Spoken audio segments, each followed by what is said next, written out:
राष्ट्रीय पक्षी को किसने मारा? कौन है बेरहम जिसने ऐसा किया?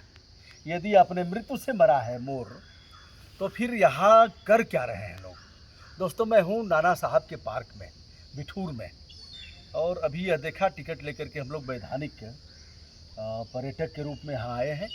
अभी मैं डीएम साहब को फोन करता हूँ।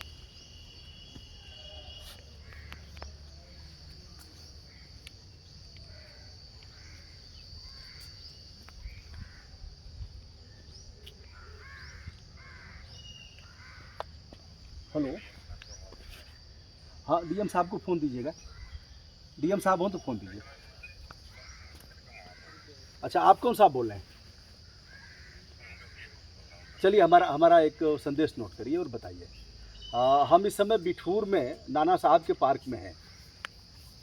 बिठूर नाना साहब के पार्क में ब्रजभूषण दुबे हमारा नाम है, सोशल एक्टिविस्ट हूँ।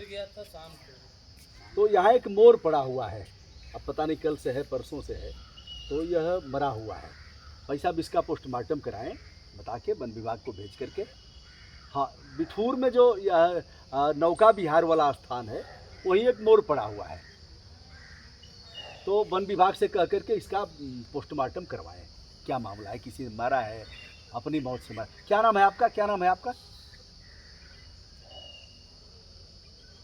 ठीक है, बताइए और तत्काल हम यहाँ हैं, रिस्पांस करिए। दोस्तों, ये हम हैं बिठूर में, और आप देख रहे हैं इसकी आंखें पथरा गई हैं, और ये है हम लोग वैधानिक टिकट लेकर के आए हैं। आप यह देखिए, नीचे चोट भी लग रही है। अब इसमें ऐसा तो है नहीं कि केवल हम ही लोग आएंगे, कुत्ते भी आएंगे, यहाँ कौवे भी हैं, बंदर भी हैं। बंदर मारा कि नहीं खाएंगे इसे, लेकिन यह देखिए, और कोई नहीं है। चिल्ला चिल्ला करके बोल रहा हूँ, किसी का आता पता नहीं है, और पूरे पार्क में घूम के तमाशा बनाया है क्या? तो अभी मैंने डीएम कानपुर को भेजा। यह कानपुर नगर में है, देहात का क्षेत्र नहीं है यह। तो इस तरह से राष्ट्रीय पक्षी है और मोर, ऐसे ही मोर मारे जाएंगे, ऐसे ही प्रदेश के पक्षी मारे जाएंगे। गिद्ध को मार करके ख़त्म कर दिया, अब गिद्ध नहीं दिखेंगे। और कौवा जो यह प्रदूषण से बचाते हैं, पर्यावरण का पोषण करते हैं, उसे भी मारेंगे। गौरैया ख़त्म हो गई। अब इसे देखिए, आप सीधे देखिए, यह चोट है कि नहीं है, आप देख सकते हैं भीतर, यह चोट है, सीधे सीधे चोट है। और यह नर है, मोरनी नहीं है, यह मोर है। अब मोर के कैसे है आप इसको देखेंगे, इसके ऊपर जो लगा हुआ है यह मोर है। देखिए, कुछ मोर और बोल रहे हैं, शायद इन लोगों ने बताने का प्रयास किया था हमसे, बता रहे हैं कि आप ही कुछ करो, और शायद इसीलिए मैं यहाँ आया भी हूँ। अब यहाँ पार्क का कौन है जी? कौन देखता है इस पार्क को? और कौन है मालिक? कौन है पार्क का? ये यूपी टूरिज्म का है। यूपी टूरिज्म का नंबर बताओ। बात खराब है उन लोगों का। कर क्या रहे थे, कब से मरा है? ये सर अभी यहाँ पानी ओवरफ्लो हो गया है, जिससे पंख पड़े हैं ना, पानी में मिला है, अभी इसको बस बाहर निकाल के रखा गया है। अरे अभी बाहर निकाले हो, बताओ, समझा रहे हो उनको? ये सर अभी बता रहे हो? देख लो सर, ये काई देखो, अभी बता रहे हो? ये देखो काई लगी। अच्छा, किसी को सूचना दी हो इसके बारे में? हम सब बताए हैं। किसको बताए हो? किसको हम बताए? हमारे पास तो ऐसे नंबर होगा नहीं जर्नली, मतलब किसी को हम बता। तुम कर ही क्या सकते हो, इससे अधिक कर भी नहीं सकते, क्योंकि बताओगे तो सब डंडा करेंगे। तुम्हारे कितना देते हैं लोग तुमको? हमको मिल जाता है 8,500। 8,500। तो तुम बताओगे तो कहेंगे कि यही मारा है। और कर क्या रहे थे तुम? फिर तो ये छोटे कर्मचारी हैं, या इसको कौन देखता है? पर्यटन की तरफ से हो, कैसे रखे हो? कोई कंपनी रखी है? प्राइवेट है सर। कंपनी रखी है, ठेका पद्धति है, और ठेका पद्धति पर यही होगा। तो दोस्तों, मैंने जिस नंबर पर मिलाया है, आप भी अगर चाहें तो इस पर पूछ सकते हैं। 94 54 41 41 75 54, यह नंबर है जिलाधिकारी कानपुर नगर का। देखिए इसके पैरों को देखिए, और यह चोट देख करके यह नहीं कहा जा सकता कि अपनी मौत से मरा है। अब राष्ट्रीय पक्षी की मौत हुई है तो नियमतः इसे दफनाना चाहिए, इसका मेडिकल परीक्षण कराना चाहिए, यह सब चीज़ें हैं। लेकिन अब कौन कराएगा इसको? यह उठाएगा और उठा करके उसे चारदीवारी से उधर फेंक देगा, यही होगा, इससे भी कुछ होगा नहीं। तो दोस्तों, यह मैंने अपने मौलिक कर्तव्यों का पालन किया। यह है नाना साहब का पार्क। 1857 की क्रांति का सूत्रपात यहाँ हुआ था। कुछ और भी प्रतिमाएं दिख रही हैं। देखिए, ड्यूटी है, हमारी ड्यूटी है, और आपकी भी ड्यूटी है। डीएम के हम लोग मालिक हैं, डीएम के ही नहीं हैं, बाबा के भी मालिक हैं। और बाबा के बाबा, दाढ़ी वाले बाबा के भी मालिक हैं, सुप्रीम कोर्ट के भी मालिक हैं, प्रेसिडेंट ऑफ इंडिया के भी मालिक हैं, क्योंकि public is state in democracy, लोकतंत्र में जनता मालिक है, जनता कहेगी। आइए यहाँ एक महान विभूति का परिचय हम कराते हैं। 1857 की क्रांति के गुरिल्ला युद्ध के नायक।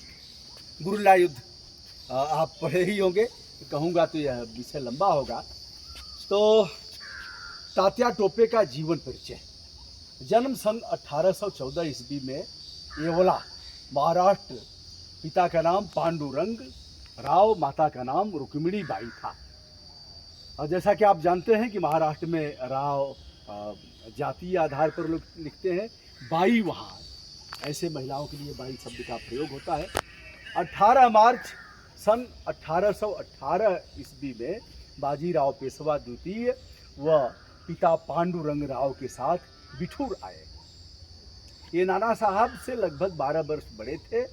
बड़े साहसी, निर्भीक तथा योजनापरक थे, इसलिए नाना साहब ने इन्हें अपना प्रमुख सिपह सालार बनाया।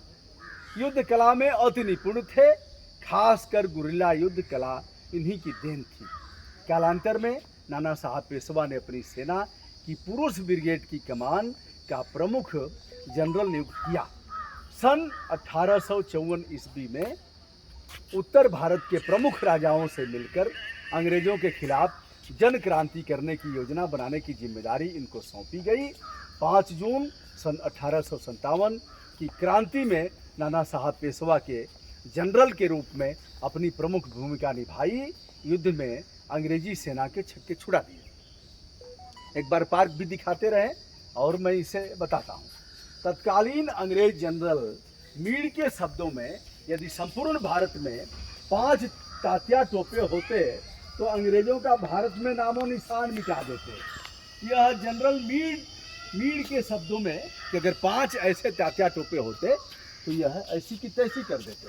और सन 1860 ईस्वी में शिवपुरी मध्य प्रदेश के पारौन के जंगलों में विश्राम करते समय एक गद्दार की सूचना पर अंग्रेजों ने इन्हें पकड़कर वहीं पर बगैर मुकदमा चलाए वहीं बट वृक्ष पर फांसी पर लटका दिया गया। न कोई छीनी हुई जागीर, न पेंशन की चाह, बस एक ही चाह कि मेरा देश स्वतंत्र हो, मेरा देश स्वतंत्र हो, अंग्रेज भारत से बाहर जाए और हमें गरिमा के साथ जीने का अधिकार प्राप्त हो। तो दोस्तों, ये हमने दिखाया इस पार्क को और पार्क की भव्यता को भी दिखाया और यहाँ महापुरुषों को भी दिखाया। यह मिट्टी किसी तीर्थ स्थल से कम नहीं है जिसका आकलन आप करेंगे। जब भी आपको कानपुर आना हो तो आप बिठूर जरूर आएँ। गंगा के किनारे यह पार्क है, नाना साहब का पार्क, जहाँ आप पहुँचें और यहाँ आकर के यहाँ की मिट्टी को अपने सिर माथे पर जरूर लगाएं। बहुत बहुत धन्यवाद, सादर आभार। ये सब क्या होगा?